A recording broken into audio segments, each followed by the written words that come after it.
She could not stand up straight, not from shame, not from fear, but from her spine.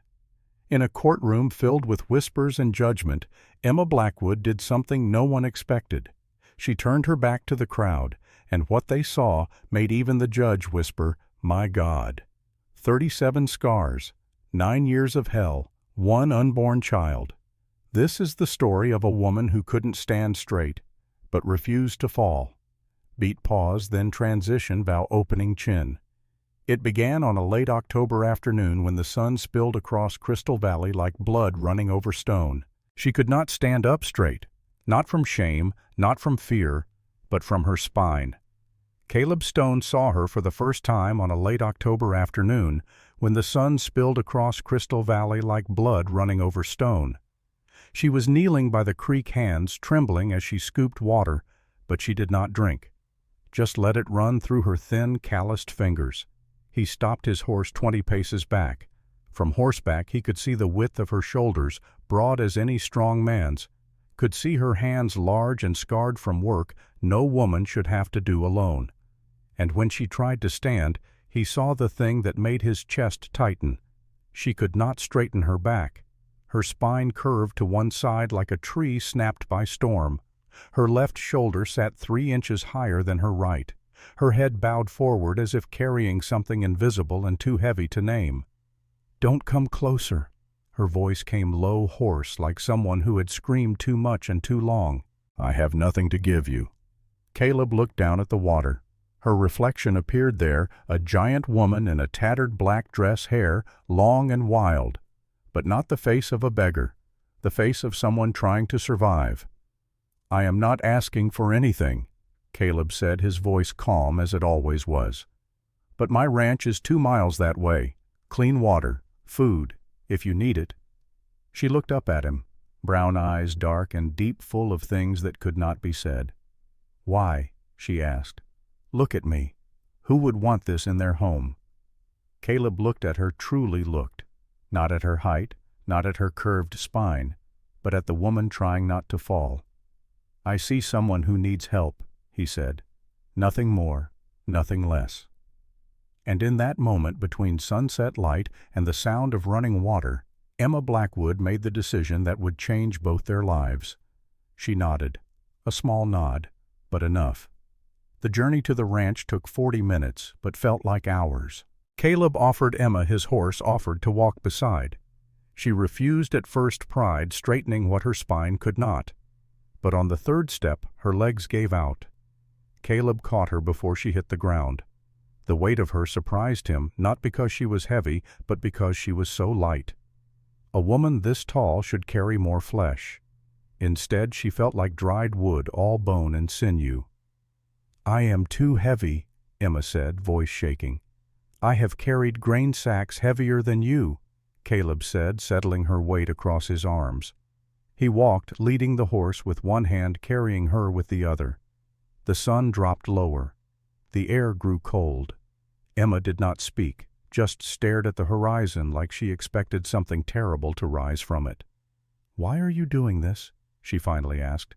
"You do not know who I am." Caleb stopped walking, looked down at her. "No, but I know who I am, and the man I am does not leave anyone in the desert to die." Something changed in her eyes then. Not trust, not yet, but the first crack in the wall she had built around herself. They walked in silence after that. The landscape shifted from scrub brush to grassland, from wild country to something that looked almost tended. Fences appeared old but standing. Then buildings, dark shapes against the dying light. The ranch house sat alone on a small rise, a 2-story structure of weathered wood and stone, windows like empty eyes.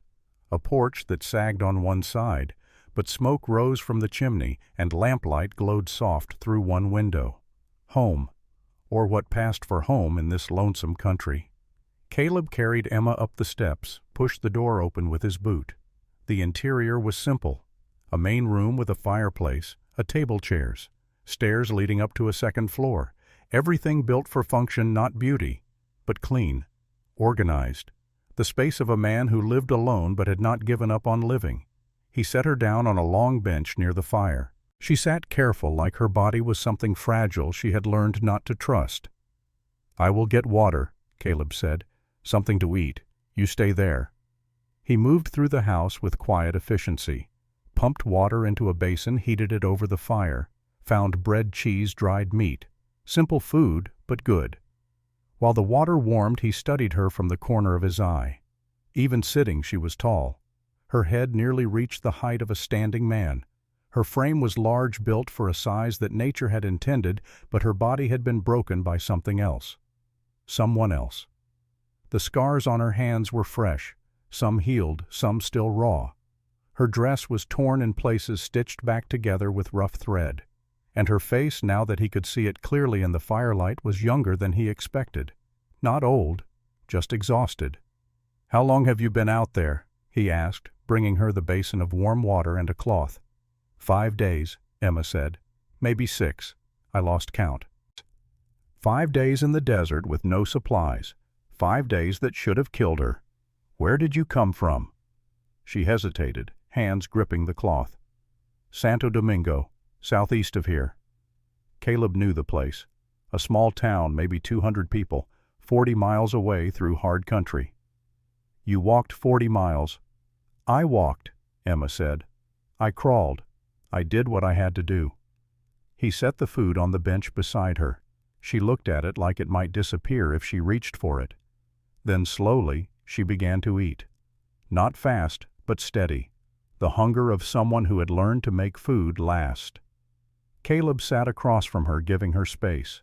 The fire crackled. Outside, the wind picked up, rattling the shutters. "I need to check your wounds," he said. "Make sure nothing is infected." Emma froze, bread halfway to her mouth. "No." "You have cuts, bruises. If they get infected out here, you will die." "Then I die." Caleb leaned forward, elbows on his knees. "Why? Why would you rather die than let me help?" She set the bread down. Her hands shook. "Because if you really see what I am, you will send me back. Or worse." "I will not send you anywhere," Caleb said. "And there is nothing you can show me that will make me think you deserve to die in my barn." Emma stared at him, searching his face for the lie. When she did not find it, something broke inside her. The wall cracked wider. "Fine," she whispered, "but do not say I did not warn you." She stood wincing as her spine adjusted to the weight, turned her back to him. Slowly, with shaking hands, she unbuttoned the collar of her dress, let it fall to her waist. Caleb had seen violence before, had fought in range wars, buried friends, carried men with bullet holes through their lungs. But what he saw on Emma's back made his jaw clench so hard his teeth ached. Scars, dozens of them, long raised welts from a whip, some old white and faded, some newer pink and angry. They crisscrossed her back like a map of pain, running from her shoulders down to her waist. And beneath them, the curve of her spine, the bones visible through thin skin, twisted like something had tried to break her from the inside out. But that was not what made him stand up, not what made his breath catch. Just above her right hip, barely visible in the firelight, was the gentle swell of her belly, small, easy to miss, but unmistakable. "You are pregnant," Caleb said, voice barely above a whisper. Emma pulled her dress back up, buttoned it with quick, desperate fingers. "Do not tell anyone." "How far along?" 4 months, maybe 5. I am not sure." Caleb sat down again hard, like his legs had forgotten how to hold him. "You need a doctor." "No." Emma spun around, eyes wide with something beyond fear. "No doctor, no one. If anyone knows, they will come for me." "Who will come for you?" She wrapped her arms around herself, around the small life growing inside her. "Thomas's family, the Webbs. They want this baby. They say I am not fit to be a mother, that I am not capable of raising a normal child." "Thomas was your husband." "Was." The word came out bitter. "He died 6 months ago. Knife fight in a saloon, drunk and stupid like he always was, and I felt relieved. Then I felt guilty for feeling relieved." Caleb understood that guilt. Had felt it himself when his own wife Sarah died, felt relief that her suffering had ended, then hated himself for feeling anything but grief. "His family wants the baby," Emma continued, voice shaking. "His brother Marcus Webb, he is the mayor of Santo Domingo. He says the baby is Webb blood Webb property, says I am too damaged, too different to raise it right. He filed papers with the territorial court. Said I was an unfit mother before the baby is even born." She laughed then, a sound without humor. "Maybe he is right. Maybe I am not fit. Look at me. I cannot even stand straight. How can I hold a baby? How can I protect it when I can barely protect myself?" Caleb stood across the room in 3 long strides. He did not touch her, did not crowd her space, but he made sure she could see his eyes. "You walked 40 miles through desert country while pregnant and wounded. You survived 5 days with no food and little water. You did that. So do not tell me you cannot protect your child. You already are." Emma looked at him, tears cutting clean tracks through the dust on her face. "Why do you care? You do not even know me. You do not owe me anything." "No," Caleb said. "But 4 years ago I let my wife die alone in that bed upstairs while I was in town buying medicine that came too late. I got home and she was already cold, already gone, and I swore that I would never again turn my back on someone who needed help. So maybe I do not know you, but I know what failing someone feels like, and I will not do it again." The silence that followed was different, heavier, full of the weight of 2 people who had lost too much and were afraid to lose anything more. "You can stay here tonight," Caleb said. "Tomorrow we will figure out what comes next. But tonight you sleep, you eat, you rest. No one is coming for you tonight." Emma nodded, exhausted beyond words. Caleb showed her to a room on the 1st floor, a small space with a bed that had belonged to Sarah. He changed the sheets, brought fresh water, left a lamp burning low. "If you need anything," he said from the doorway, "I will be right outside." "Caleb," Emma said, testing his name for the first time. "Thank you." He nodded once, then closed the door. That night Caleb did not sleep. He sat in a chair by the window rifle across his lap, watching the horizon, watching for riders, watching for trouble that he knew would come eventually, but not tonight. Not yet. And in the small room beyond, Emma slept for the first time in weeks without fear. Not because the fear was gone, but because for the first time since Thomas died, she was not alone. The next morning came cold and clear. Frost painted the grass white, and the sun rose slow and red over the mountains. Caleb had been awake all night, but he did not feel tired, felt something else instead, something he had not felt in 4 years, purpose. He made coffee strong and bitter the way he liked it, made breakfast eggs and bacon from the smokehouse bread toasted over the fire. Simple food, but more than Emma had seen in days. She emerged from the bedroom, moving slow, careful. In daylight she looked different, cleaner now that she had washed, younger than he first thought, maybe 38 or 39, and her eyes, those deep brown eyes, looked less haunted than they had the night before. "I can work," she said, standing in the doorway. "To pay for the food and bed. I can clean, cook, whatever you need." "You need to rest," Caleb said, setting a plate in front of her. "The baby needs you to rest." "I have rested my whole life," Emma said, but she sat down anyway.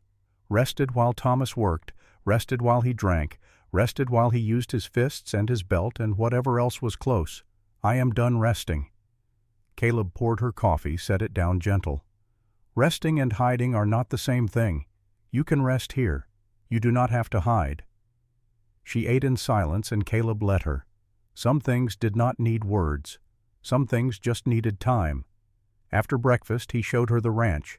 640 acres of grassland and scrub, a creek that ran year-round, 100 head of cattle scattered across the valley, a barn that needed repairs, fences that needed mending, a life that needed living. "This is all yours?" Emma asked, looking out at the expanse of land. "All mine," Caleb said. "Bought it 4 years ago after Sarah died. Needed somewhere quiet, somewhere I could think." "Did you find it? The quiet?" "Found something. Not sure it was what I was looking for." They walked the property, Caleb pointing out landmarks, Emma listening but saying little. She moved carefully, one hand always on her lower back, the other sometimes drifting to her belly, protecting what she carried. At the creek, the same place he had found her, Emma stopped, stared at the water like it held answers she had not yet found. "I was going to die here," she said. "I made it this far and thought this is far enough. I can just lie down and let it end." "What stopped you?" "I heard your horse, and I thought if there is someone out here maybe there is hope, or maybe they will finish what I started. Either way I would not have to decide any more." Caleb stood beside her, not too close, just near enough that she knew he was there. "I am glad you did not lie down." "Are you... You do not know me. I could be trouble, could bring my problems to your door." "Trouble is already at my door," Caleb said. "Has been since Sarah died. At least now it is trouble worth facing." Emma looked at him, then really looked. Saw a man in his early 50s, weathered by sun and work hair, more gray than brown lines around his eyes from squinting at horizons. Not a handsome man, but a solid one. The kind of man who did not need to say much because his actions said it for him. "I will not stay forever," Emma said. "Just until I figure out where to go, what to do." "You can stay as long as you need." Why do this for me?"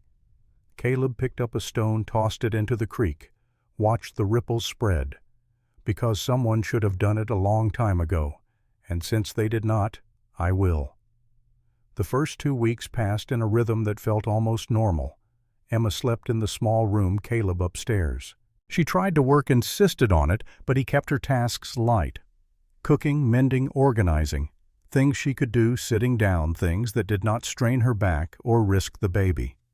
At night, they sat by the fire, sometimes talking, sometimes silent. Caleb learned about her childhood, about parents who died when she was 17, about a community that saw her height as something demonic, something wrong, about years of living alone, working whatever jobs people would give a woman who frightened their children just by walking down the street.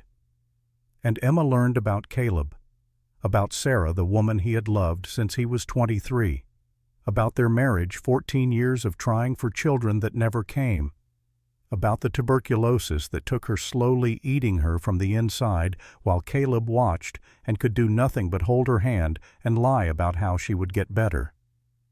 "Do you think about her?" Emma asked one night watching the fire dance. "Every day," Caleb said, "but it hurts less now, like an old wound that aches when it rains but does not bleed anymore." "Do you think she would mind me being here?" Caleb considered that. "No. Sarah had a big heart. She would have brought you home herself, made you stay whether you wanted to or not. She was like that. Could not see someone hurting without trying to fix it." "She sounds like she was a good woman." "She was. But she is gone, and I am still here. And so are you." Emma nodded, staring into the flames. "I loved Thomas once. Or I thought I did. Maybe I just loved the idea of someone who did not run when they saw me. But love should not hurt the way it did. Should not leave marks that never fade." "No," Caleb agreed. "It should not." On the 8th night, Emma woke screaming. Caleb was at her door in seconds, rifle in hand, heart pounding. He pushed the door open, found her sitting up in bed, hands clutching the blankets, eyes wide, and seeing something that was not there. "Emma," he said, setting the rifle down, moving slow. "Emma, you are safe. You are here. With me." She blinked, the dream releasing her, focused on him. "I am sorry. I am sorry. I did not mean to wake you." "What did you dream?" "Thomas. He was here, in this room, and he was angry. He said I stole his baby, said I had no right, said he would make me pay." Caleb sat on the edge of the bed, keeping distance between them, but letting her know he was there. "He is dead. He cannot hurt you any more." "Are you sure? Because sometimes I still feel his hands, still hear his voice, still flinch when someone moves too fast." "I am sure, and I promise you I will never move too fast, never raise my voice, never give you reason to flinch." Emma looked at him, tears streaming down her face. "Why are you so kind to me?" "Because someone should have been kind to you a long time ago." She reached out then, hesitant, like she expected him to pull away, touched his hand with hers. Her fingers were large, rough from work, trembling slightly. Caleb did not pull away, just sat there letting her decide how much or how little she needed. "Will you stay?" Emma asked. "Just until I fall asleep again. I will stay as long as you need." He sat there the rest of the night in a chair he pulled close to the bed. Emma fell asleep with her hand still touching his, and Caleb did not move, did not sleep, just watched over her the way he had failed to watch over Sarah. The sun came up slow and gentle, painting the room gold. Emma woke with the light, saw him still sitting there, and something in her face softened. "You stayed," she said. "I said I would." People say a lot of things they do not mean. I am not most people. Emma sat up, moving careful. "No, you are not." The second week brought a change, not a big one, but enough to notice. Emma smiled sometimes, laughed once when Caleb told a story about a cow that had escaped 3 times in one day. Started moving through the house like it was a place she could exist, not just a place she was hiding. But trouble had a way of finding people who were trying to escape it. On the 15th day, Caleb rode to the far pasture to check the cattle. When he returned 2 hours later, he found fresh tracks near the barn. Boot prints. Not his, not Emma's. Someone had been there. He followed the tracks to the edge of the property where they met with hoof prints. 3 horses. They had come, looked around, then left. Caleb's jaw tightened. He went to the house, found Emma in the kitchen, kneading dough for bread. "Did you see anyone today?" he asked, keeping his voice calm. Emma looked up, flour on her hands. "No. Why?" "Someone was here. 3 riders. They did not come to the house, but they were looking for something." The color drained from Emma's face. "They found me." "You do not know that." "Who else would come looking out here? You said yourself you do not get visitors." Caleb could not argue with that. "If it was them, they know you are here, which means they will come back." Emma set the dough down, hands shaking. "I should leave, tonight, before they come back and cause you trouble." "You are not leaving." "Caleb, you do not understand what Marcus is like. He is not violent like Thomas was, but he is worse in other ways. He is patient, calculated. He uses the law like a weapon. He will destroy you just to get to me." "Then let him try," Caleb said. "This is my land, my home, and you are under my protection. That means something." "Why?" Emma's voice cracked. "Why protect me? You have already done more than anyone ever has. You do not owe me your life." Caleb crossed the room, stopped in front of her. 4 years ago I failed the woman I loved. I let her die alone while I was too far away to hold her hand. I have carried that with me every day since. And I will be damned if I let another woman face her demons alone when I have the power to stand beside her." Emma stared at him, tears running down her face. "I do not know how to let someone help me." "Then learn," Caleb said, "because I am not going anywhere, and neither are you." That night, Caleb did not sleep at all. He sat by the window, rifle across his lap, watching the dark, watching for the riders he knew would come. Just past midnight he saw them, 3 shapes moving slow across the grassland, torches burning bright against the black. He woke Emma, quiet and quick. "Get dressed," he said. "They are here." Emma's face went pale, but she did not panic, just nodded, stood up, pulled on her dress and boots. "What do we do?" "We talk to them. See what they want. If it goes bad, you go out the back, head to the creek, hide in the cottonwoods. I will find you when it is safe." "I am not leaving you alone with them." "Emma." "No." Her voice was firm, the strongest he had heard it. "I have run enough. I am not running from this." The riders stopped 50 yards from the house. 3 men, all on horseback, torches held high. The middle rider sat tall in his saddle, dressed in a dark suit despite the late hour. Even from this distance, Caleb could see the resemblance to Emma's description. Marcus Webb, mayor of Santo Domingo, brother to the man who had broken Emma piece by piece. Emma Blackwood. Marcus's voice carried across the distance, smooth and cold. "I know you are in there. Come out. Come home. Let us settle this like civilized people." Caleb stepped out onto the porch, rifle held low but ready. "This is private property. You are trespassing." Marcus turned his attention to Caleb, studying him in the torchlight.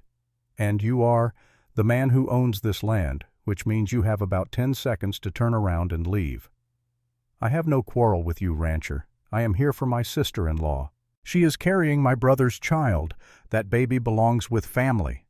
"The baby belongs with its mother," Caleb said, "who is a grown woman capable of making her own decisions." Marcus smiled, but it was the smile of a snake before it strikes. "A woman who cannot stand up straight, who has no home, no money, no way to care for a child. You think that is fit motherhood?" "I think a mother who walked 40 miles through the desert to protect her child is more fit than a man who sends riders in the night to threaten her." "Threaten?" Marcus laughed. "I am here to offer help, to offer Emma a home, medical care, everything she needs. All she has to do is come with me. And if she refuses, then I will return with the proper authorities, with a court order declaring her an unfit mother. And I will take the child when it is born. One way or another, that baby will be raised by Webbs. It is only a question of whether Emma cooperates or resists." Behind Caleb, the door opened. Emma stepped out, moving slow but steady.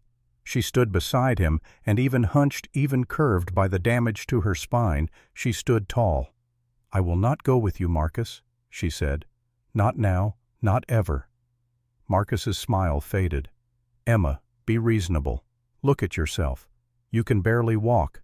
How will you chase after a child? How will you lift it when it cries? How will you protect it from the world?" "I will do what I have always done," Emma said. "I will survive. And I will make sure my child survives too." "Survive?" Marcus leaned forward in his saddle. "You call this surviving hiding on some stranger's ranch, hoping I will forget about you? Thomas may have been a drunk and a fool, but he was my brother. And his child deserves better than a mother who ran away in the night like a thief." "She ran from abuse," Caleb said.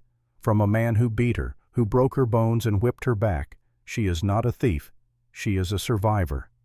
Marcus's eyes narrowed. "You seem very invested in this rancher. Tell me, are you getting something out of this arrangement? A woman alone, desperate, willing to do anything for protection." Caleb's finger moved to the trigger. "Watch your words very carefully. Or what you will shoot an elected official in front of witnesses that will not end well for you or for Emma." Emma put a hand on Caleb's arm. Light, gentle. A request, not a demand.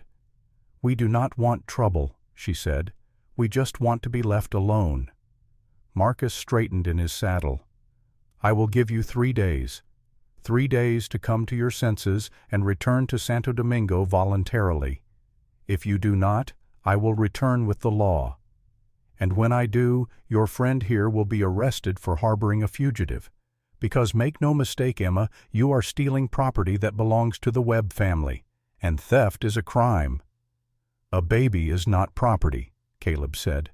"In the eyes of the law, an unborn child belongs to the father's family if the mother is deemed unfit, and I have doctors willing to testify that Emma's condition makes her incapable of proper care. I have the law on my side. What do you have?" Caleb said nothing, because Marcus was right.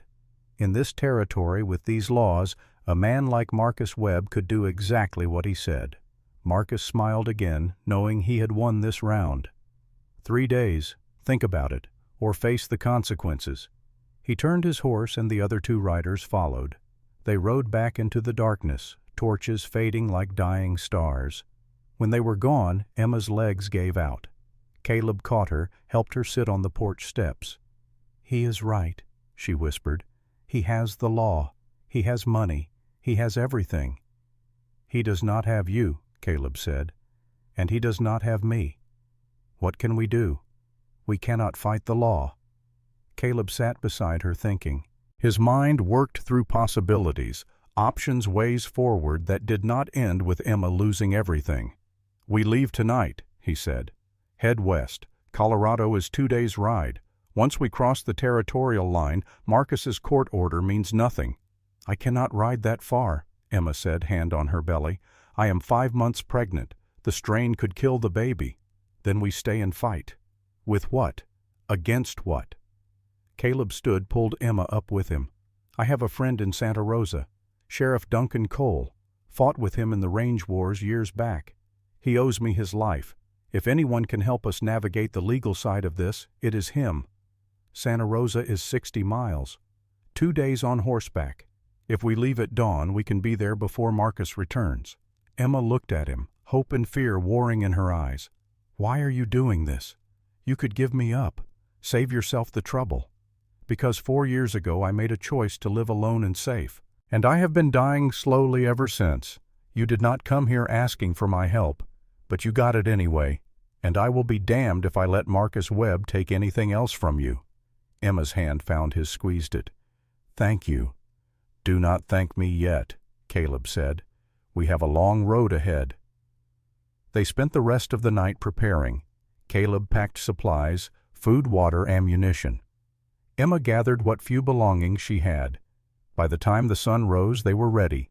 2 horses, 2 people and a baby not yet born, but already fought for. As they rode away from the ranch, Emma looked back once. At the house where she had found safety for 2 brief weeks. At the life she was leaving behind before she even had a chance to live it.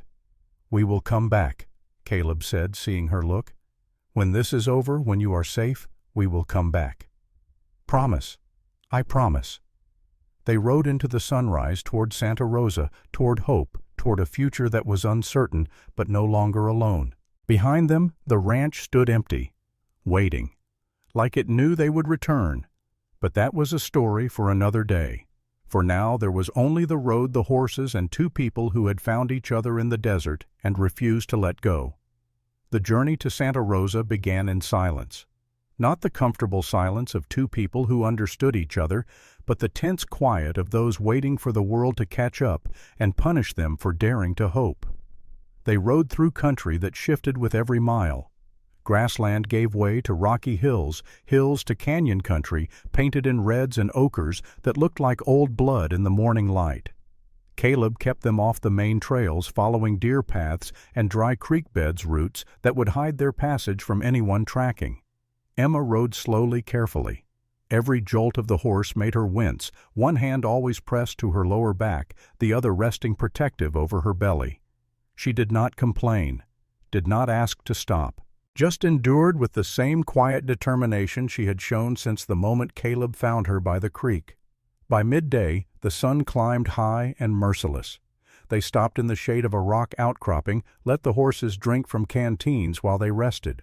Caleb watched Emma as she lowered herself to sit against the stone. The movement was painful. He could see it in the tension around her eyes, the careful way she arranged her body to minimize the pressure on her damaged spine. "How are you holding up?" he asked, offering her water. "I am fine," Emma said, taking the canteen but not drinking right away. Just held it like the weight of it grounded her. "You do not have to lie." She smiled, then small and tired. "I am not lying. I am fine, because fine is all I can afford to be right now. If I let myself feel how much it hurts, I will not get back on that horse. And if I do not get back on that horse, Marcus wins."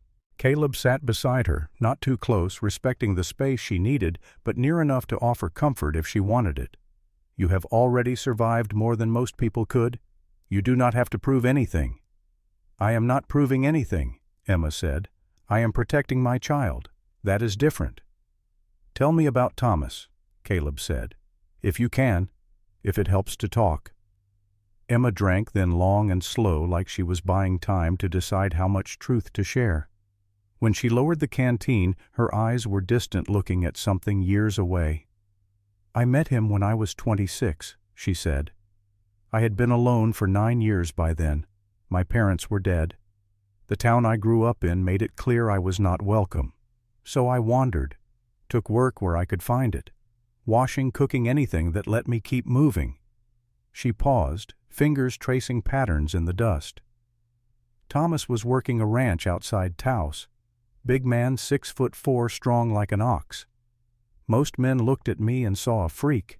Thomas looked at me and saw someone he did not have to look up to. I think that mattered to him more than anything. Not love, just the fact that I did not make him feel small.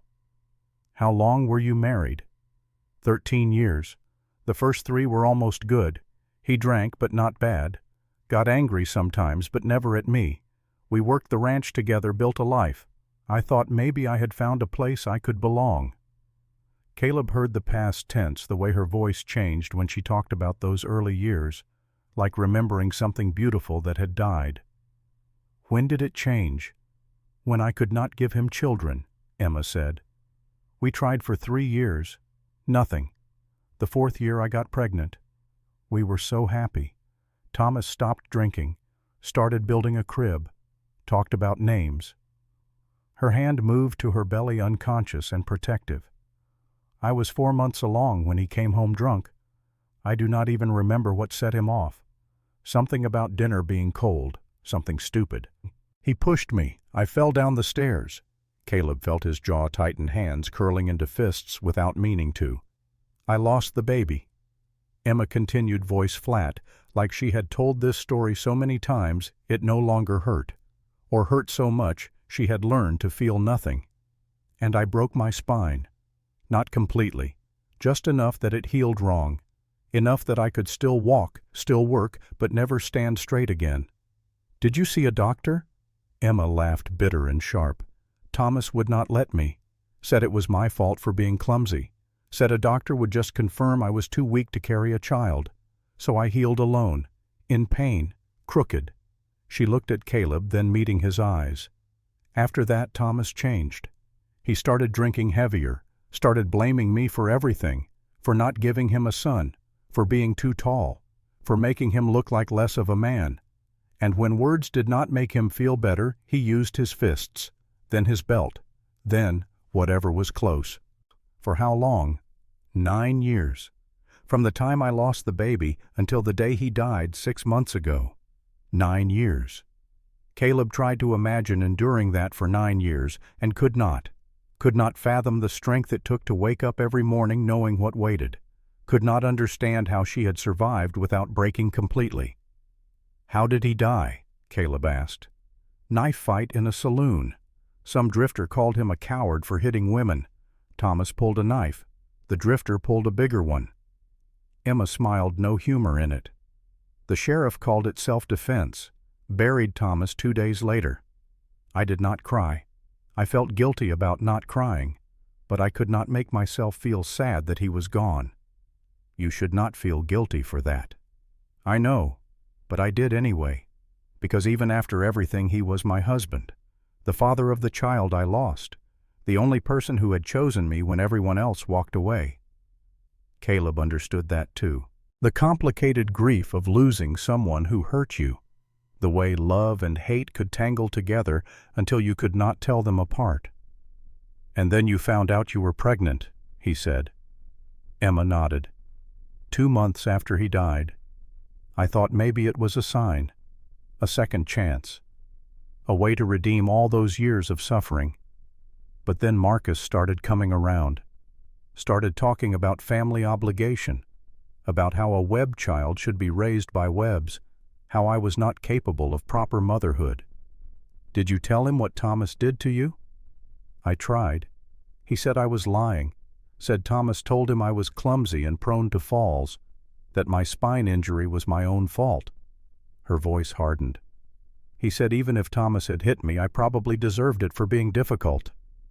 Caleb stood up, too angry to sit still, walked to the edge of the outcropping and looked out at the vast emptiness of the land. Took 3 deep breaths, forcing himself calm. When he turned back, Emma was watching him. I am sorry, she said. I should not have told you all that. It is not your burden to carry. Yes, it is, Caleb said. Because you are here, and I am here, and that makes it our burden, both of us. Something shifted in Emma's expression then. Not quite trust, but close. The beginning of belief that maybe, just maybe, she was not alone anymore. They rode until sunset, making better time than Caleb expected. Emma was stronger than she looked, more resilient than her broken body suggested. When they finally stopped for the night in a shallow cave that offered shelter from the wind, she dismounted without help, tended her horse without complaint, and helped set up camp like she had been doing this her whole life. "You are good at this," Caleb observed, watching her arrange their bedrolls with practiced efficiency. "I lived on the road for 9 years before Thomas," Emma said. "You learn to adapt or you die. I chose to adapt." They ate cold food, not risking a fire that might be seen from a distance, shared water from the same canteen, sat side by side as the stars came out bright and close in the desert dark. "Can I ask you something?" Emma said after a long silence. "Anything. Your wife, Sarah, did you love her?" Caleb considered the question, wanted to answer it honestly. "Yes, from the moment I met her until the moment she died, and probably long after." "What was she like?" "Small," Caleb said, smiling at the memory. 5'2", maybe 90 pounds soaking wet, but fierce.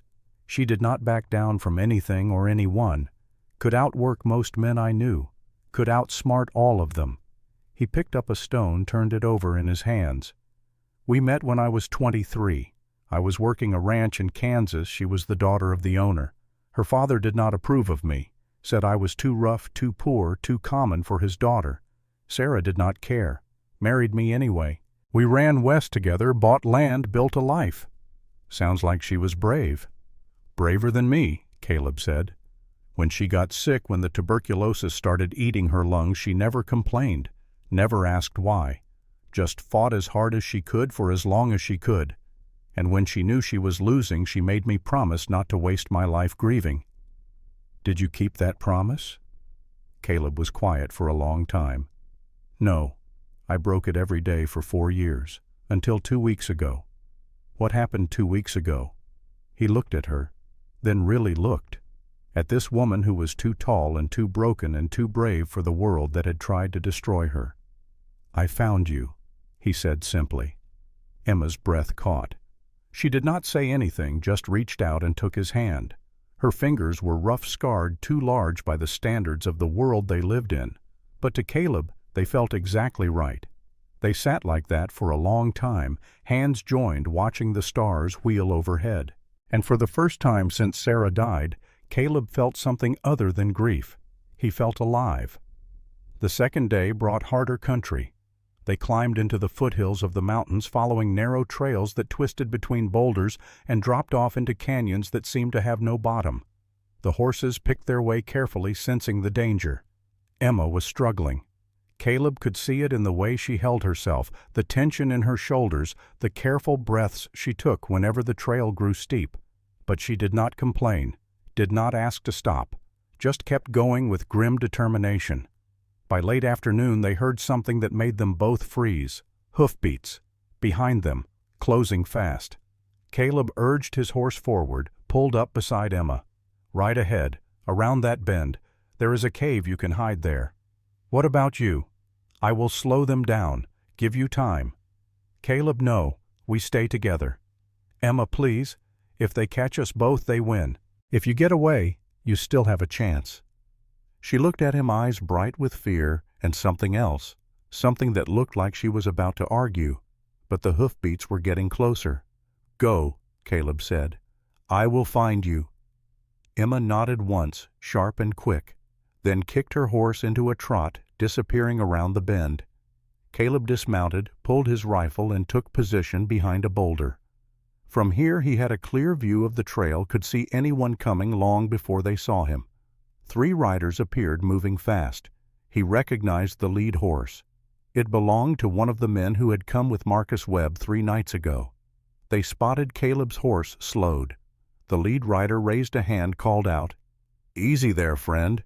We do not want trouble." "Then turn around," Caleb said, rifle steady on the boulder. "Go back where you came from." The 3 men exchanged glances. The leader, a tall man with a scar running from his eye to his jaw, nudged his horse forward. "We are looking for someone, a woman, tall, might be traveling with a man matching your description." "Have not seen anyone," Caleb lied. "That's so." The scarred man smiled, but it did not reach his eyes. Because your tracks say different. 2 horses, one carrying heavy, one carrying light. You want to try again?" Caleb adjusted his aim, centered it on the man's chest. "I want you to leave. Now."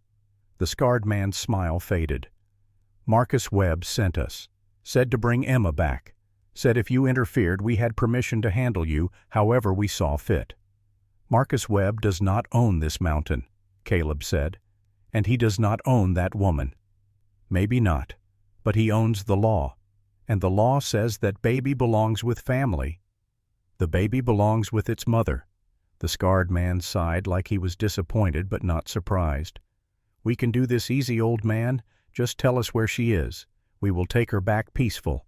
Nobody has to get hurt. Or we do it hard. And I promise you hard does not end well for you." Caleb kept the rifle steady. "I have been through range wars, lost friends, buried men who thought they were tougher than they were.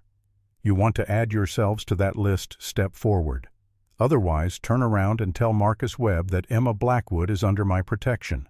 And if he wants her, he will have to come through me." The scarred man studied him, weighing options. Then he nodded to the other 2 riders. "Fan out. Find her." The 2 men started to move. Caleb fired a warning shot, the bullet kicking up dirt 2 feet in front of the nearest horse. The animal reared, nearly throwing its rider. "Next one goes through flesh," Caleb said. The scarred man held up a hand, stopping his companions. "You are making a mistake, old man. We will find her eventually. And when we do, you will answer for this." "Maybe," Caleb said, "but not today." The 3 men sat there tense and angry. Then the scarred man spat into the dirt, turned his horse, and rode back the way he had come. The others followed. Caleb waited until they were out of sight, then waited 10 minutes more. Only when he was certain they were gone did he remount and continue up the trail. He found Emma in the cave, sitting with her back against the stone wall, rifle across her lap. She had positioned herself where she could see the entrance had clearly been ready to fight if it came to that. "They are gone," Caleb said, dismounting. Emma lowered the rifle hands, shaking now that the immediate danger had passed. "How many?" "3. Same men from the ranch." "Did you have to shoot?" "Just a warning. Sent them running." Emma stood, moved to the cave entrance, looked out at the trail like she expected to see the riders returning. "They will come back. With more men. With Marcus himself, probably. Then we keep moving. Get to Santa Rosa before they can regroup." "Caleb." Emma turned to face him. "You shot at them. You threatened men working for the mayor of Santo Domingo. Do you understand what that means? You are in this now. Really in it. They will come after you, too." "I know." "Then why risk everything for me?" Caleb moved close to her, close enough to see the flecks of gold in her brown eyes, close enough to smell the dust and sweat and fear on her. "Because 4 years ago I buried the woman I loved, and I made a choice then to never care about anyone again, to live alone and safe and small, and I have been dying slowly ever since." He took her hand, felt her fingers curl around his. "You did not ask me to care, but I do, and I would rather die standing beside you than live alone for another 40 years. Emma's eyes filled with tears. "I do not know how to let someone care about me." Then we learned together. She leaned forward, then rested her forehead against his chest, and Caleb wrapped his arms around her, careful of her spine, mindful of the baby between them. They stood like that as the sun set and the cave filled with shadow. 2 broken people holding each other up, 2 survivors who had found something worth surviving for. When they finally pulled apart, Emma looked different, steadier, like she had set down a weight she had been carrying for too long. "We should go," she said. "Make distance while we can." They rode through the night, pushing hard, knowing that every mile put between them and Marcus Webb's men was a mile closer to safety. The moon rose full and bright, turning the desert silver, making the trail almost easy to follow. By dawn they crested a rise and saw it. Santa Rosa. A town of maybe 500 people spread along a river valley, buildings rising in clusters around a main street. Church steeple pointing at the sky like a prayer made solid. Hope. real and tangible and close enough to touch. They rode in as the sun came up, drawing stares from early risers. Emma kept her head down, hat pulled low, trying to make herself small. Caleb rode beside her close and protective. The sheriff's office sat at the end of Main Street, a squat building of adobe and wood with bars on the windows. Caleb tied the horses, helped Emma dismount, and pushed through the door. Inside, a man sat behind a desk reading a newspaper and drinking coffee. He looked up as they entered, and his face split into a surprised grin. Caleb Stone. I will be damned. Sheriff Duncan Cole stood, came around the desk. He was tall, thin as a rail, maybe 58 years old, with gray streaking through his brown hair. Eyes sharp as broken glass, the kind that saw everything and forgot nothing. Caleb shook his hand, felt the strength still there despite the years. Duncan. Last I heard you were holed up on some ranch in the middle of nowhere, trying to become a hermit. I was. Then things got complicated. Duncan's eyes shifted to Emma, taking in her height the way she stood hunched, the protective hand over her belly. His expression did not change, did not show surprise or judgment, just careful assessment. And you are? He asked. Emma, she said quietly. Emma Blackwood. Emma Stone, Caleb corrected. Or she will be soon, if she will have me. Duncan's eyebrows rose. Well, that is complicated. He gestured to chairs. Sit. Tell me what kind of trouble found you.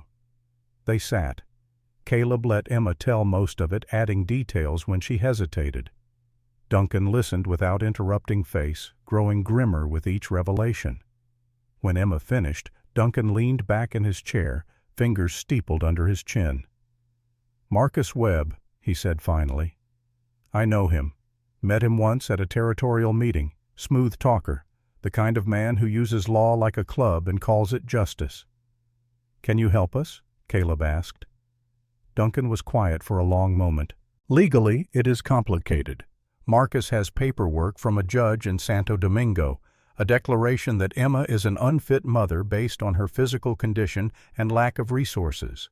That gives him legal standing to claim custody of the child when it is born. That is not justice, Emma said. No, but it is law, and in this territory, those are not always the same thing. There has to be something we can do, Caleb said. Duncan stood paced to the window, looked out at the street. Maybe, if we can prove Thomas was abusive, if we can show that Emma is a capable mother despite her condition, if we can find a judge willing to overrule Marcus's paperwork. He turned back to face them. But that takes time. And based on what you told me about those riders, time is something you do not have much of. How long? Emma asked. A week, maybe 2 if we are lucky. We would need to file counter motions, gather testimony, convince a territorial judge to hear the case. And if Marcus shows up before then, Duncan's jaw tightened. Then I do what I can to slow him down. But if he has a legal writ, I cannot stop him from taking you back to Santo Domingo to await trial. Emma's hand moved to her belly, protective and afraid. So we ran for nothing. No, Caleb said. We bought time, and we found an ally. He looked at Duncan. You said you owe me your life. I am calling that debt due. Duncan met his eyes, and something passed between them. Memory of a day 20 years ago when Caleb had pulled Duncan from a burning barn during a range war, when Duncan had been seconds from death, and Caleb had chosen to run into fire instead of away from it. I will help, Duncan said. However I can. But Caleb, you need to understand what you are up against. Marcus Webb has money, influence, and the law. You have a rifle and good intentions. That is not a fair fight. I am not looking for fair, Caleb said. I am looking to win. Duncan smiled, then small and grim. Still the same stubborn fool who ran into that barn. All right. We do this. We do it smart.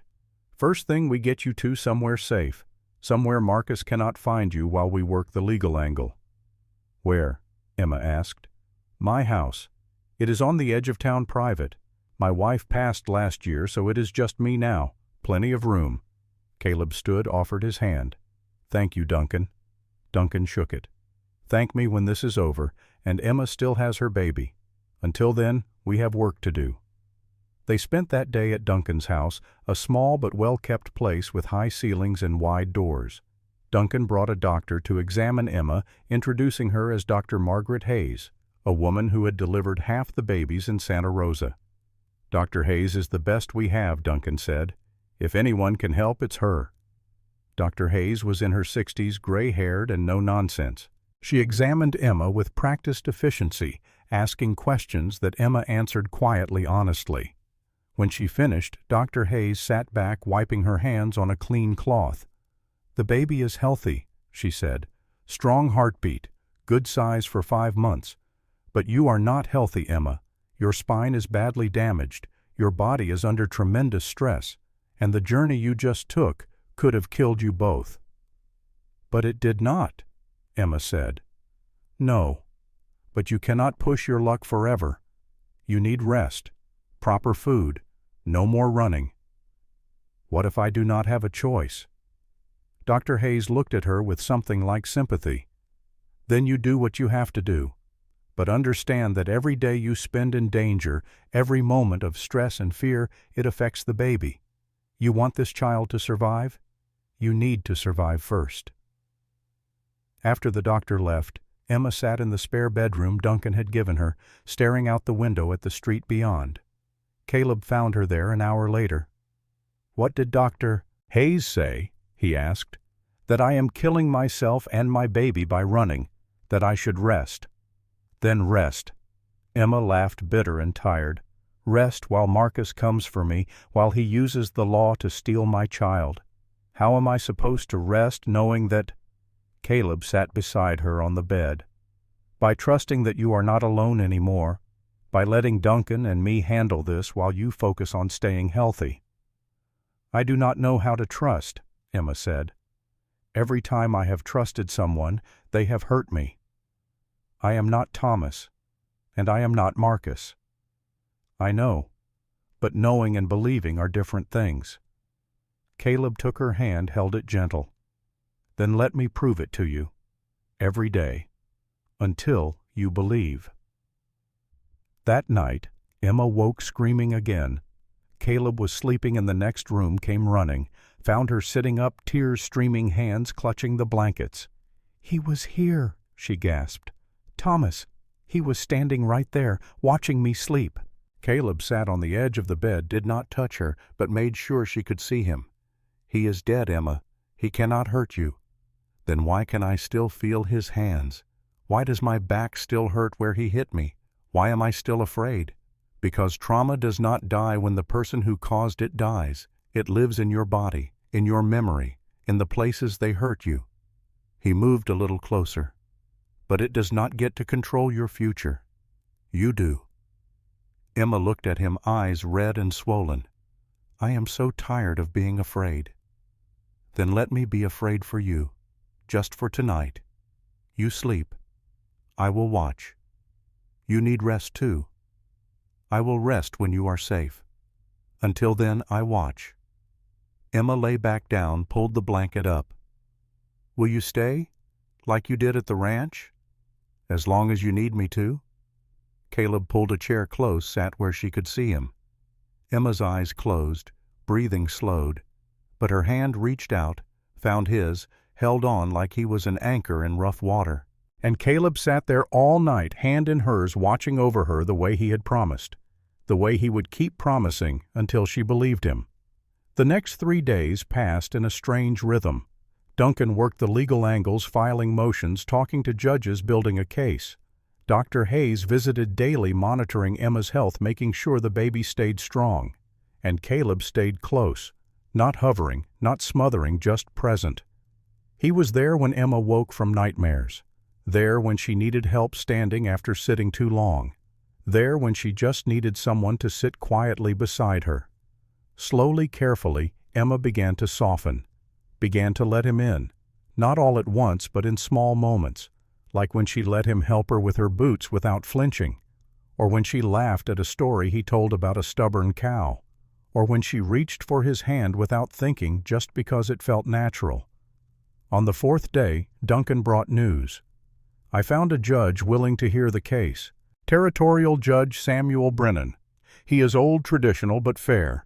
If we can present a solid argument, he might rule in Emma's favor. When? Caleb asked.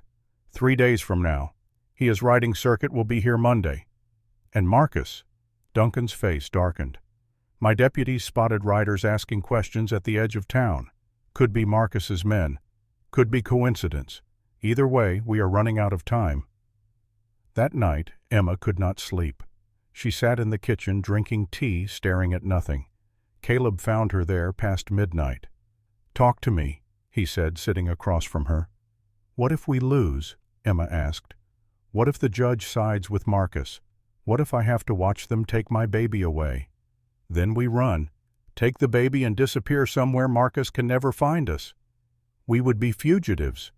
We would be together, and your child would be yours. Emma looked at him, something shifting in her expression.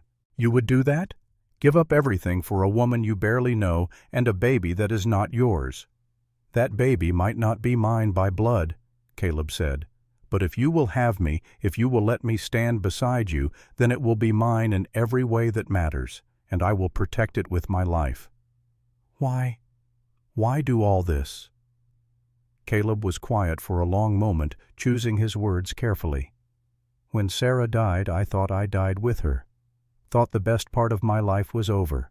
I spent 4 years just existing, not living, just breathing and working and waiting to die. He reached across the table, took Emma's hands. Then I found you, and for the first time in 4 years I felt something other than grief. I felt purpose. I felt needed. I felt alive. So I am what a replacement for your dead wife. No, you are the reason I stopped being dead too. Emma's breath caught. Tears spilled down her cheeks. I do not know if I can be what you need. I do not need you to be anything but yourself. Broken spine, painful past all of it. I just need you to let me stand beside you. And if I cannot love you the way you deserve, then we figure it out together, one day at a time. Emma stood, moved around the table. Caleb stood too, met her halfway. She reached up, touched his face with her large, scarred hands. I am afraid, she whispered. Me too. But I want to try. I want to believe this is real. Then believe. I will be here whether you do or not. But I hope you do. Emma leaned down and Caleb reached up and they kissed. Soft and careful and full of hope and fear in equal measure. When they pulled apart, Emma rested her forehead against his. Thank you, she said, for seeing me, for not running. Thank you, Caleb replied, for letting me. They stood like that for a long time, holding each other in the dark kitchen, two people who had been alone too long finally finding home. On the 6th day, disaster struck. Emma woke in pain.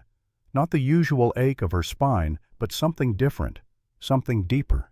She cried out, doubling over, hand clutching her belly. Caleb ran to her room, found her on the floor, pale and shaking. The baby, she gasped. Something is wrong. Dr. Hayes came within minutes, examined Emma with quick, efficient movements. Her face grew grim. You are bleeding, she said. Spotting. Your body is under too much stress. The pregnancy is at risk. What does that mean? Caleb asked, voice tight. It means if we are not careful, Emma could lose the baby. Or worse, she could die trying to save it. No, Emma grabbed the doctor's arm. I am not losing this baby. Tell me what to do. Bed rest. Complete. No movement, no stress, no excitement. For at least 2 weeks. We do not have 2 weeks, Caleb said. The hearing is in 3 days. Dr. Hayes looked at him, then at Emma. Then you have a choice to make. The hearing or the baby. Because if Emma gets on her feet, if she goes through the stress of facing Marcus Webb in court, there is a very real chance she will miscarry. And if that happens, she might bleed out before I can save her. Emma's face went white. I cannot lose this baby. It is all I have. You have me, Caleb said, and Duncan, and a chance at a future, but only if you live. What are you saying? I am saying I will go to the hearing. I will represent you. I will fight Marcus in court while you stay here and protect our baby. Our baby? Emma repeated, eyes filling with tears. Yes, ours, if you will have me. Emma reached for him and Caleb took her hand. I will have you. God help me, I will have you. Dr. Hayes left medicine's strict instructions and a warning. If the bleeding gets worse, send for me immediately. Do not wait. Minutes could mean the difference between life and death. After she left, Caleb helped Emma back into bed, arranged pillows to support her spine, brought her water and food. I am sorry, Emma said. I am sorry I am so broken. You are not broken, Caleb said. You are surviving. There is a difference. What if we lose? What if Marcus gets custody anyway? Then we fight another way. But right now we focus on keeping you and the baby alive. Everything else is secondary. Emma closed her eyes, exhausted. I love you, Caleb Stone. I do not know when it happened, but it did. Caleb's chest tightened, warmth spreading through him. I love you too, Emma Blackwood, soon to be Emma Stone. She smiled at that, small and tired. Soon to be. As she drifted to sleep, Caleb sat beside her, watching her breathe, and he made a silent promise to whatever God might be listening. He would not lose her, would not lose their baby, would not let Marcus Webb take anything else from them, whatever it took, whatever the cost. He would keep them safe. The morning of the hearing arrived cold and gray.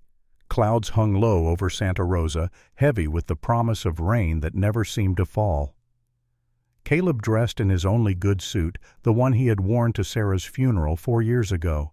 It smelled of cedar and mothballs, felt strange on his shoulders after years of work clothes. Emma watched from the bed where Dr. Hayes had confined her. She had not left that bed in 3 days. The bleeding had stopped, but the doctor's orders were clear. Complete rest until the baby was safe.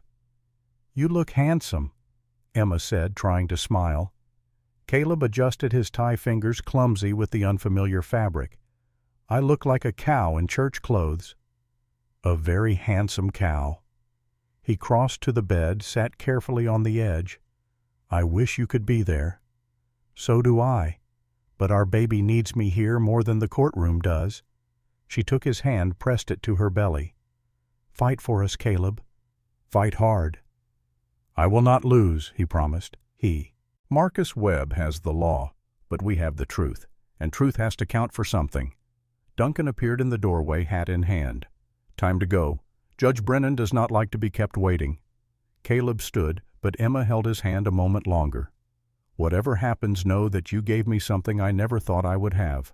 Hope and love, and a reason to keep fighting. He leaned down, kissed her forehead. I will be back before you know it, with good news. Promise. I promise. The courtroom was a simple room above the general store, converted for territorial business when the circuit judge came through. Wooden benches for observers, a desk for the judge tables for the opposing parties. Maybe 30 people could fit if they squeezed tight. When Caleb and Duncan arrived, the room was already half full. Townspeople curious about the case, some sympathetic, some just looking for entertainment. And at the front table, dressed in an immaculate black suit, sat Marcus Webb. He looked exactly as Emma had described. Tall, perhaps 6'2", with iron gray hair slicked back, and a face that might have been handsome if not for the coldness in his eyes. He sat with perfect posture, hands folded on the table, the picture of respectability and civilized authority. Beside him sat his attorney, Victor Slate. A man in his 50s, expensive clothes, the kind of lawyer who knew every loophole and used them all. Marcus saw Caleb enter, smiled. It was the smile of a cat watching a mouse walk into a cage. Mr. Stone, he said, voice smooth as oil. How good of you to come. Though I notice Mrs. Blackwood is absent. Could she not face justice? Mrs. Stone, Caleb corrected. And she is confined to bed on doctor's orders. The stress of your harassment has put both her and the baby at risk. Marcus's smile never wavered. How unfortunate, though I suppose it proves my point. A woman too fragile to even attend her own hearing is hardly fit to raise a child. Before Caleb could respond, a door at the back of the room opened. A voice called out, "All rise for the Honorable Judge Samuel Brennan." Everyone stood as the judge entered. He was old 70 at least, with white hair and a face carved from oak. He moved slowly but with purpose, eyes taking in the room with practiced assessment. He sat, gestured for everyone else to do the same, then looked at the papers before him. "This is a petition for custody," he said, voice gravelly but strong. "Filed by Marcus Webb, seeking guardianship of an unborn child currently carried by one Emma Blackwood. Mr. Webb, you are present. I am your honor." Marcus stood, nodded respectfully. "And Mrs. Blackwood? She is unable to attend due to medical complications, your honor," Duncan said, standing. "I am Sheriff Duncan Cole, and I will be speaking on her behalf along with Mr. Caleb Stone." Judge Brennan frowned. "This is highly irregular. The mother should be present for a custody hearing." "She wants to be here," Caleb said, standing as well. "But Dr. Margaret Hayes has confined her to bed rest. The pregnancy is at risk. Coming here could kill her and the baby." "Convenient," Victor Slate said, not bothering to stand.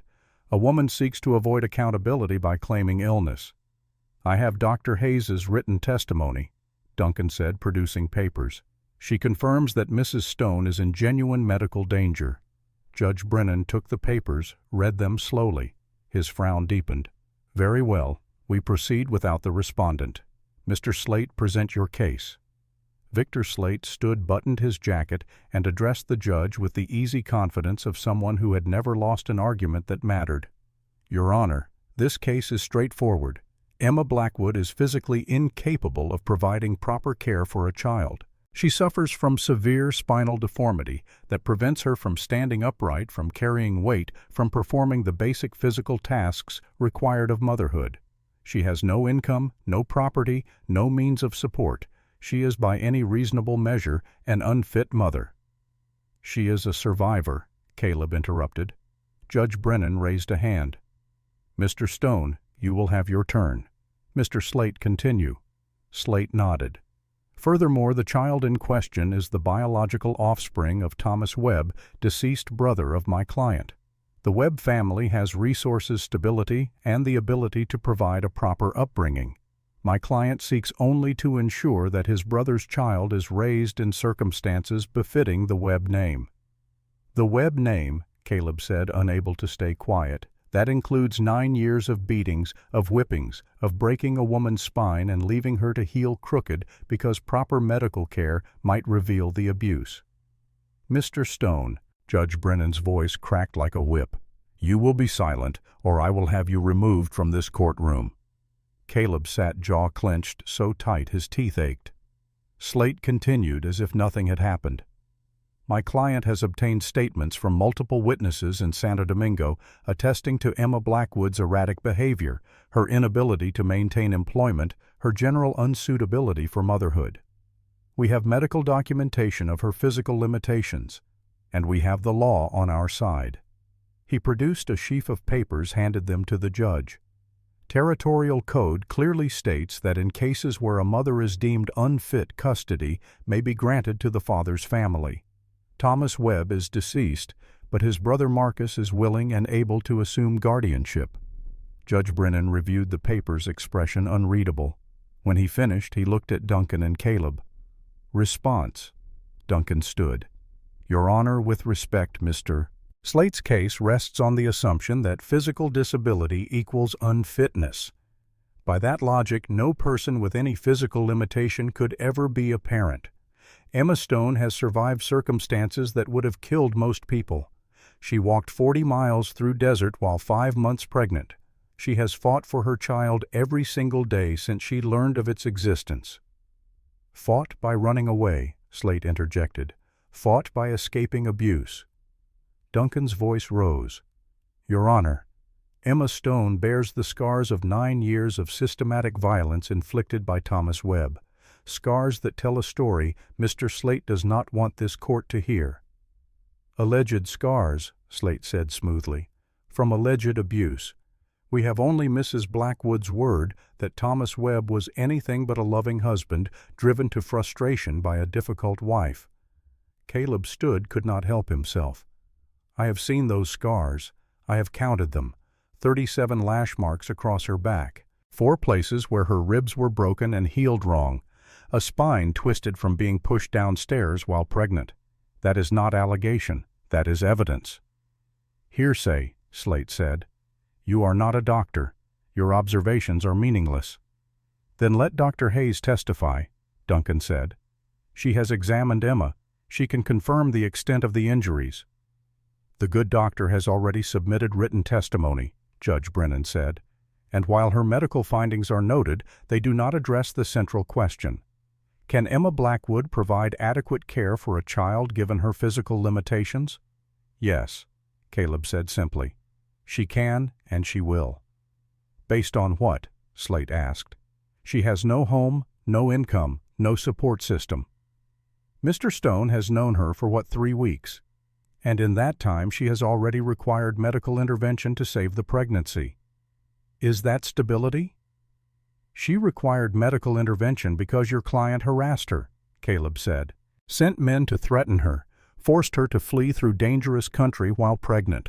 The stress Marcus Webb caused is what endangered the baby, not Emma. Marcus stood then, face a mask of hurt confusion. Your Honor, I only sought to help my brother's widow, to offer her the resources and care she clearly needed.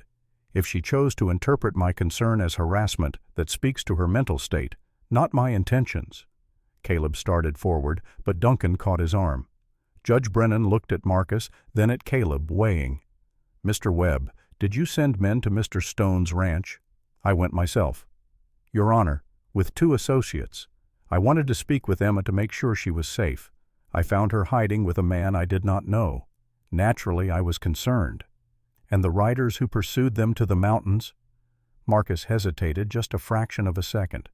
I sent men to ensure Emma's safety. The country between Santo Domingo and Santa Rosa is dangerous. I did not want her to come to harm. They fired at us, Caleb said. Prove it, Slate challenged. Show us evidence of this alleged gunfire. Caleb had no evidence, just his word. And in a court of law against a man like Marcus Webb, his word meant nothing. Judge Brennan sat back, fingers steepled under his chin. This is a difficult case. On one hand, we have a woman with documented physical limitations and no clear means of support.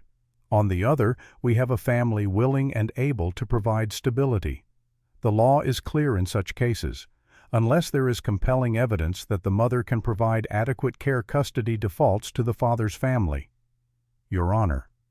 Duncan tried. We are asking for time.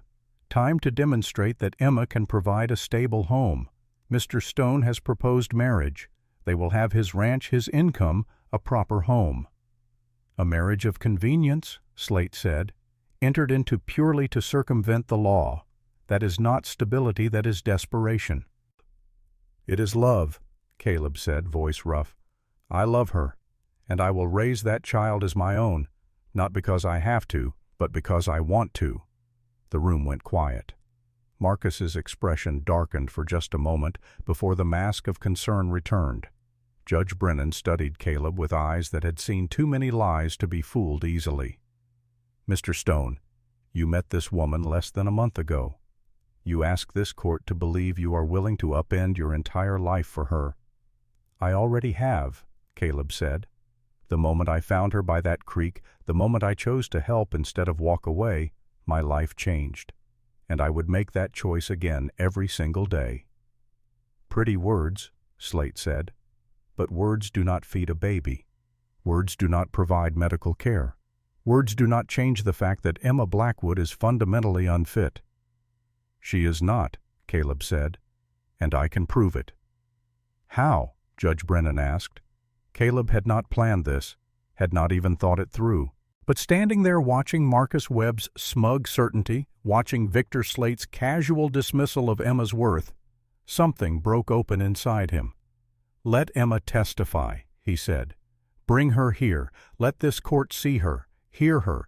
Let her speak for herself instead of being spoken for by men who want to control her. She is confined to bed, Judge Brennan reminded him. Then bring the bed, Caleb said, or postpone the hearing until she is well enough to attend. but do not make a decision about her life without letting her be part of it." Slate laughed. "This is absurd. The woman cannot even attend her own hearing, and you want to delay justice." "I want actual justice," Caleb shot back. "Not whatever this is." Judge Brennan held up a hand for silence. The room obeyed. He sat there thinking while everyone waited. Finally he spoke. "I am not comfortable making a ruling of this magnitude without hearing from the mother. However, I am also conscious that we are discussing an unborn child.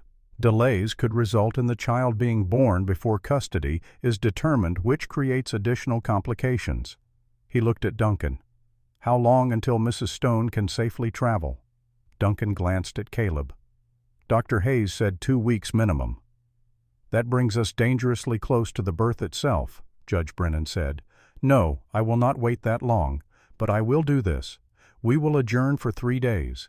In 3 days, Mrs. Stone will be brought to this courtroom bed, and all if necessary. She will testify, and then I will make my ruling." "Your Honor," Slate objected, "this sets a dangerous precedent." "So does removing a child from its mother without hearing her side," Judge Brennan said. 3 days. We reconvene Monday morning. Court is adjourned." He left the room. The observers began filing out, murmuring among themselves. Marcus Webb remained seated, staring at Caleb with cold hatred. "You are making this harder than it needs to be," he said quietly. "Emma will lose. The law is on my side. All you are doing is prolonging her suffering." "Or I am giving her a chance to fight," Caleb said. "Something she has never had before. She had 13 years with my brother. 13 years of hell. I have seen what he did to her, what you let him do." Marcus stood, adjusted his jacket. "My brother was a complicated man, but he was still my brother. And that baby is the last piece of him in this world. I will not let it be raised by a woman who could not even keep him alive." "He died in a bar fight," Caleb said. "Drunk and stupid and picking fights with men half his age. That was not Emma's fault." "Everything was Emma's fault," Marcus said. "She made him feel small, made him feel weak. What man can live with that?" "A real one." Marcus's jaw tightened. 3 days, Mr. Stone, and then we will see who is real and who is just playing hero to a lost cause." He walked out, Slate following. When they were gone, Duncan let out a long breath. "Well, that could have gone worse." "Could it?" Caleb asked. "You got what you wanted. Emma gets to testify. That is more than I expected." 3 days. Can she do it? Can she be ready? "I do not know," Duncan admitted. "But we do not have a choice. If she does not show, the judge will rule for Marcus by default. And if she does show but cannot handle the stress, she could lose the baby right there in the courtroom." Caleb's hands curled into fists. "Marcus is counting on that. He wants her to fail, wants her to prove him right. Then we make sure she does not fail. Come on, let's get back to Emma. She needs to know what happened." They found Emma exactly where they had left her, propped up on pillows, hands resting on her belly. She saw their faces and knew immediately. "We did not win," she said. "Not yet," Caleb said, sitting on the edge of the bed. "But we did not lose either. The judge wants to hear from you in 3 days." Emma's face went pale. "I cannot. Dr. Hayes said 2 weeks minimum." "I know, but if you do not appear, the judge rules for Marcus automatically. He takes the baby. And if I do appear and lose the baby in that courtroom, Marcus still wins. So we make sure that does not happen," Duncan said. "We prepare. We keep you stable. We bring Dr. Hayes with us, and we let you tell your story." Emma looked down at her belly, one hand making slow circles. "What if my story is not enough? What if they hear everything I have been through and still decide I am not fit?" Caleb took her hand. "Then we run. We take the baby and we disappear. But let's try the legal way first. Let's give truth a chance. Truth has never been on my side before." "It is now," Caleb said, "because now you have people who believe you, who will stand with you, who will not let you face this alone." Emma's eyes filled with tears. "I am scared." "So am I. But we are scared together, and that has to count for something." The next 3 days were the longest of Caleb's life. He barely left Emma's side, sleeping in a chair next to her bed, waking every time she shifted or made a sound. Dr. Hayes visited twice a day, monitoring both Emma and the baby, adjusting medicines, offering quiet encouragement. "The bleeding has stopped completely," she reported on the second day. "That is good. The baby's heartbeat is strong. But Emma, you need to understand the risk you are taking. The stress of testifying, of being moved, of facing Marcus Webb, all of that could trigger complications." "I know," Emma said. "But what choice do I have? If I do not go, I lose my baby anyway." "If you go, you might lose your baby and your life." "Then I lose them fighting, not hiding." Dr. Hayes looked at her for a long moment, then nodded. "All right. But I will be there, and at the first sign of distress we stop. I do not care what the judge says." On Sunday night, the night before the final hearing, Emma could not sleep. She lay in bed, staring at the ceiling, one hand on her belly, where the baby moved and kicked. Caleb sat in his usual chair, watching her in the lamplight. "Talk to me," he said. "What are you thinking?"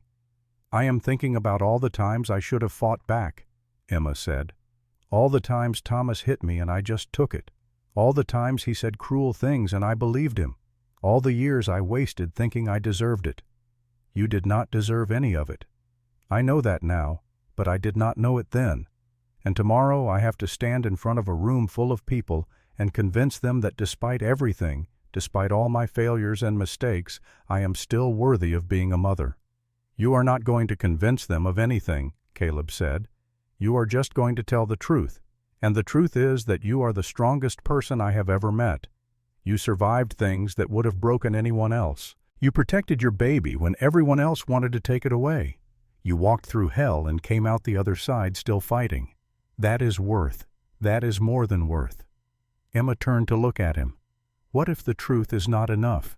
Then we make our own truth, together." She reached out, and he took her hand, moved to sit on the edge of the bed. "I need to tell you something," Emma said. "Something I have never told anyone. Tell me." "When Thomas died, when they told me he was gone, my first thought was not sadness. It was relief. Pure, undiluted relief that I would never have to flinch again, never have to wonder which version of him would come home, never have to count the welts on my back and wonder if this time he went too far." She paused, tears sliding down her face. "And then my second thought was guilt, because I had promised to love him until death, and death came and all I felt was glad. What kind of person does that make me?" "Human," Caleb said. "It makes you human." "But what kind of mother will I be if I am glad my child's father is dead?" "The kind who knows the difference between love and survival. The kind who will teach that child that they never have to accept cruelty in the name of family. The kind who will raise them to be strong and kind and brave." He squeezed her hand. "You are not broken, Emma. You are healing. And healing is not pretty. It is not neat. But it is real. And it is worth every scar it leaves behind." Emma pulled him down, kissed him.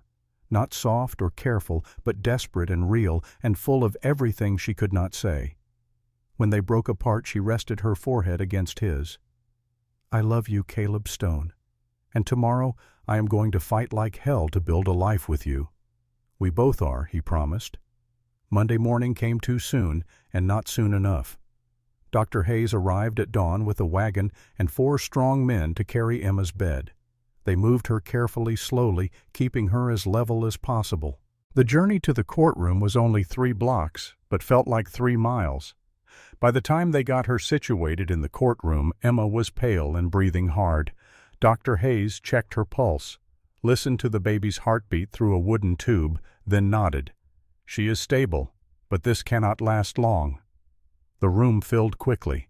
Word had spread about the unusual hearing, and it seemed like half the town had come to watch.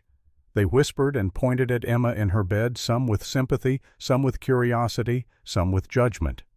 Judge Brennan entered, frowned at the bed in his courtroom, but said nothing. He took his seat, reviewed his notes, then looked at Emma. "Mrs. Stone, I understand you are here under medical duress. I will make this as brief as possible. Can you hear me clearly?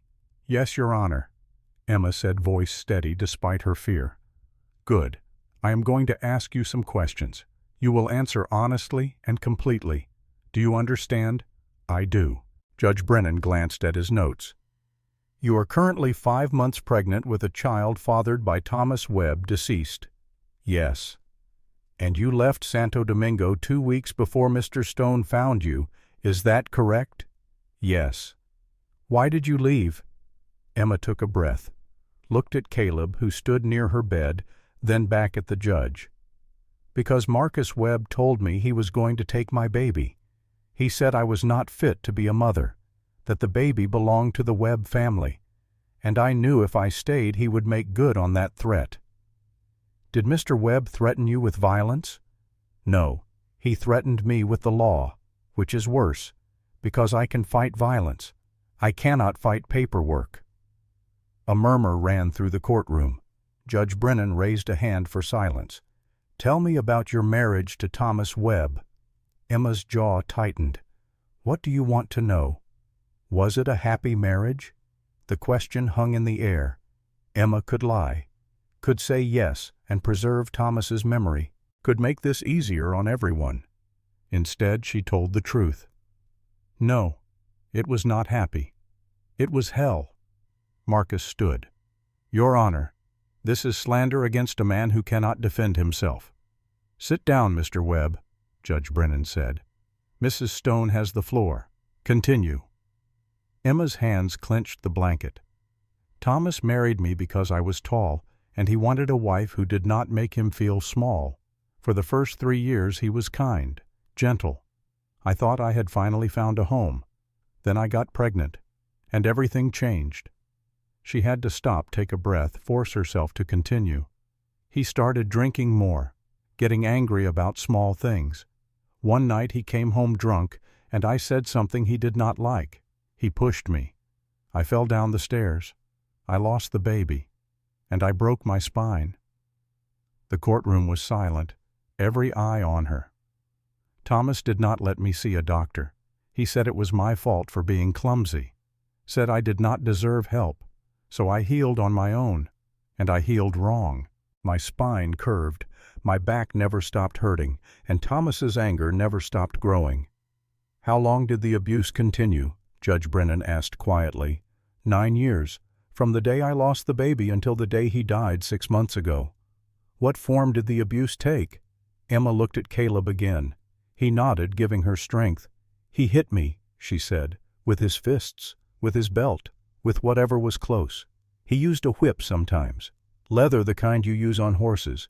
He would make me take off my dress, and he would whip my back until it bled. Then he would leave me there and go to bed.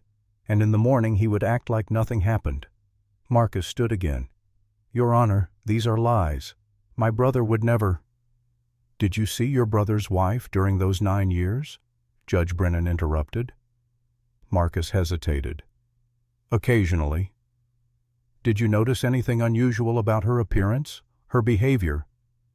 She was always withdrawn, unfriendly. But that is her nature. Or, Judge Brennan said, it was the nature of someone being systematically abused. Sit down, Mr. Webb. The judge turned back to Emma. Mrs. Stone, I need you to do something for me, something I would not normally ask in open court. But I need to see the evidence of what you are describing. Emma understood what he meant. She looked at Dr. Hayes, who came to the bed, helped her sit up, helped her turn so her back was to the courtroom. I am going to unbutton your dress, Dr. Hayes said quietly. Just enough to show your back. Is that all right? Emma nodded, could not speak. Dr. Hayes unbuttoned the back of Emma's dress, pulled it down to her waist, and revealed the map of scars that crossed her back. 37 lash marks, some old and white, some newer and pink. 4 places where ribs had broken and healed crooked, and the curve of her spine twisted like a tree struck by lightning. The courtroom gasped. Someone in the back started crying. Judge Brennan's face went gray. My God, he whispered. Dr. Hayes covered Emma again, helped her lie back down. Emma was shaking, tears streaming down her face, but she had done it. She had shown them the truth. "I did not leave those scars on my own back," Emma said, voice breaking. "Thomas did, every single one, and when he died I thought I was free. Then I found out I was pregnant, and I thought maybe this was my second chance, a chance to love someone the way I was never loved, a chance to be the mother I never had." She looked at Marcus, met his eyes. "But you could not let me have that. You had to take it away. Just like Thomas took away my ability to stand straight. Just like he took away my first baby. You want to take away this one too. Because in your family, taking is all you know how to do." Marcus's face was red, jaw clenched so tight Caleb thought he might crack his teeth. Judge Brennan sat back looking like he had aged 10 years in the last 10 minutes. "Mr. Webb, do you have anything to say?" Victor Slate stood before Marcus could speak. "Your Honor, regardless of what happened in Mrs. Stone's marriage, the question before this court is not whether she was abused. It is whether she can adequately care for a child given her physical and financial limitations, and the answer is clear: she cannot." "She has me," Caleb said, stepping forward. "She has my ranch, my income, my support. She will never want for anything as long as I am alive." "And how long will that be?" Slate asked. "You are what? 50-55. She is barely 40. What happens when you die and leave her alone again with a child to raise?" "What happens when Marcus dies?" Caleb shot back. "He is 60 if he is a day. By your logic, he is even less suitable. Mr. Webb has resources, a family, a support system." "He has money," Caleb said. "That is not the same thing as love." Judge Brennan held up a hand. "Enough. I have heard enough." He looked at Emma, really looked, seeing past the scars and the broken spine to the woman beneath. "Mrs. Stone, I am going to ask you one question, and I want you to answer it honestly, not what you think I want to hear. Can you, given your physical condition and current circumstances, provide adequate care for this child?" Emma met his eyes. "I do not know, Your Honor. I have never been a mother before. I do not know if I will be good at it. I do not know if my body will hold up. I do not know if I can do everything a normal mother can do." She paused, one hand on her belly. "But I know I will love this child with everything I have. I know I will protect it with my life. I know I will never let it feel the way I felt growing up, like I was wrong just for existing. And I know that has to count for something." Judge Brennan was quiet for a long time. Then he spoke. "Mr. Slate is correct that the law is clear in cases of unfit mothers. Custody defaults to the father's family. However, the law also requires that unfitness be proven, not assumed. And what I have seen here today is not an unfit mother. I see a survivor. I see a woman who has endured more than most people could imagine and is still fighting for her child." He looked at Marcus. "Mr. Webb, I do not doubt that you believe you are acting in the best interests of this child. But after hearing Mrs. Stone's testimony, after seeing the evidence of abuse she suffered at your brother's hands, I cannot in good conscience place this child in your care. Because if you knew what was happening to her and did nothing, then you are complicit. And if you did not know, then you were not present enough in your brother's life to notice. Either way, you have not demonstrated fitness." Marcus stood. "Your Honor, this is outrageous." "Sit down." Judge Brennan's voice cracked like thunder. "I am not finished." Marcus sat face purple with rage. "Mrs. Stone," Judge Brennan continued, "I am granting you full custody of your unborn child. However, I am also ordering that you remain under the supervision of Dr. Hayes until the baby is born. And I am ordering Mr. Stone to formally marry you within the next 30 days, making this arrangement legally binding. Can you both agree to these terms?" "Yes," Emma said, tears of relief streaming down her face. "Absolutely," Caleb said. "Then this court finds in favor of the respondent. Emma Stone retains full custody. Marcus Webb's petition is denied. Court is adjourned." He left the room before anyone could react. For a moment the courtroom was silent. Then it erupted. People stood talking, some cheering, some arguing. Dr. Hayes rushed to Emma's side, checking her pulse, making sure the stress had not triggered complications. and Marcus Webb sat in his chair staring at nothing while Victor Slate gathered papers with tight, angry movements. Finally, Marcus stood. He walked to Emma's bed, looked down at her. Caleb moved to intercept, but Emma put a hand on his arm. "Let him speak," she said quietly. Marcus stared at her, and for a moment Caleb saw past the anger to something else. Grief, maybe, or the realization that he had lost. "You think you have won," Marcus said quietly. "But you have not. That baby will always carry Webb blood, will always be part of my brother, and someday it will want to know where it came from. And when it does, I will tell it the truth, that its mother was a freak who could not even stand straight, and it will hate you for it." Emma looked up at him, and when she spoke her voice was steady as stone. "If my child ever asks about the Webb family, I will tell them the truth, that they came from violence and cruelty, that their grandfather beat me until my spine broke, that their uncle tried to steal them before they were even born. And I will tell them that I loved them enough to fight through all of that. And then I will let them decide who the real monster is." Marcus's jaw worked like he wanted to say something else, but there was nothing left to say. He turned and walked out, Slate following. When they were gone, Emma let out a breath she seemed to have been holding for years. "Is it over? Is it really over?"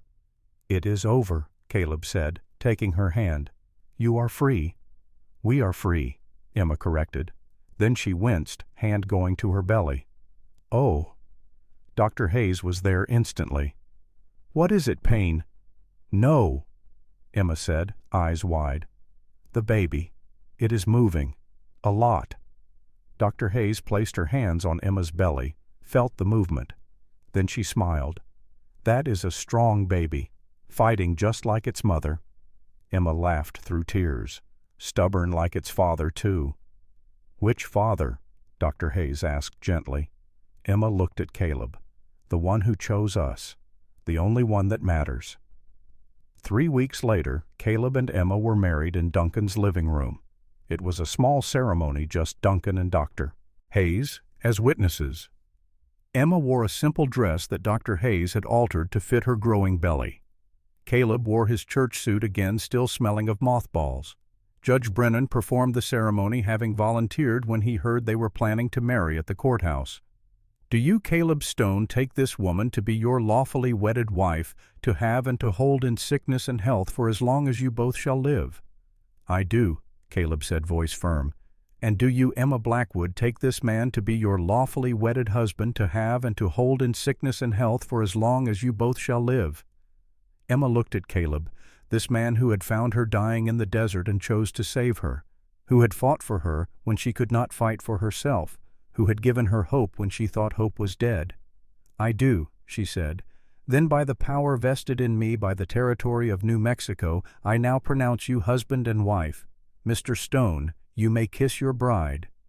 Caleb leaned down, and Emma reached up and they kissed while Duncan and Dr. Hayes clapped. It was not grand or elaborate, but it was real, and it was theirs. That night they returned to Caleb's ranch for the first time since they had fled. Emma stood in the doorway looking at the house that would now be her home. "It is not much," Caleb said, "but we can make it better. Build on, raise the ceilings, make it fit you." "It is perfect," Emma said, "because it is ours." They spent the next 2 months preparing. Caleb hired men from town to help build an addition to the house. Higher ceilings, wider doors, a bedroom on the ground floor where Emma would not have to climb stairs. They painted the walls fixed, the roof, turned the lonely bachelor's ranch into something that looked like a home. Emma worked within her limits, doing what she could, cooking, sewing, planning. And every night she and Caleb would sit on the porch and watch the sunset, her hand in his, their baby moving between them. "What should we name it?" Emma asked one evening as August turned to September. "What do you want to name it? Something that means hope, or new beginning." "Grace," Caleb suggested. "If it is a girl, Grace for the gift of second chances." Emma smiled. "Grace, I like that. And if it is a boy—" "Thomas," Caleb said quietly. Emma looked at him surprised. "Not after him, but for him. Because despite everything, despite all the pain and cruelty, that baby is half his blood. And maybe if we give it a good name, we can redeem what that name means. Emma thought about that one hand making circles on her belly. No, not Thomas, but maybe Webb, as a middle name, to remember where we came from but not let it define where we are going. I like that, Caleb said. A name that honors the past but does not live in it. In late September, as the leaves started to turn and the air grew crisp, Emma went into labor. It started as a dull ache in her back, easy to dismiss. But by afternoon the contractions were coming regular and strong. Dr. Hayes arrived within the hour, took over the bedroom with calm efficiency. Duncan came too to support Caleb, who paced the living room like a caged animal. "First babies take time," Duncan said. "Could be hours, could be longer." It was longer. The sun set and rose again. Emma labored through the night, Caleb by her side, holding her hand when the pain got bad, whispering encouragement when she said she could not do it anymore. "You can," he told her. "You are the strongest person I know. You can do this." "It hurts," Emma gasped between contractions. "I know, but soon you will hold your baby, and it will all be worth it. Promise." "I promise." The baby came with the dawn. A girl, small but healthy, with a strong cry that filled the house. Dr. Hayes cleaned her, wrapped her in a blanket, placed her in Emma's arms. Emma looked down at her daughter, this tiny perfect thing that she had fought so hard to protect. Tears streamed down her face. "Hello, Grace Webstone," she whispered. "A name that honors where you came from but won't define where you're going. I am your mama, and I am never letting you go." Caleb sat on the edge of the bed looking at his wife and daughter. Not his by blood, but his in every way that mattered. His family. "She is beautiful," he said, voice rough with emotion. "She is ours," Emma said, looking up at him. "Thank you for everything, for saving us, for loving us, for giving us a home." "You gave me a home too," Caleb said. "I was dead before I found you, and now I am alive. We are alive, together." Dr. Hayes checked Emma one more time, declared her and the baby healthy, then left them alone. Duncan slipped out quietly, knowing this moment belonged to them. Caleb lay down beside Emma, careful not to jostle her or the baby. Emma rested her head on his shoulder, Grace sleeping between them.